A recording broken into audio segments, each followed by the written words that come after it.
are in a leadership position, ask yourself, am I coming across in a way that somebody will really hear me?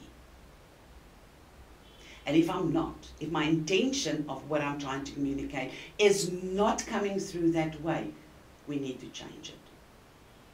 And it's not a difficult thing. It's not a difficult skill. All we need to do is stop for a moment and listen. Listen to yourself. Ask yourself, what is the other person? What do I want them to hear? Ask yourself, is what I want to say coming through in a way that the other person is willing to listen to me? Now, we often fall in the trap that we just blurt out things with no intention. It really just bubbles up.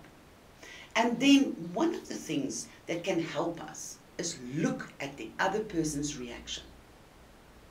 And you will get the cues of how they heard you.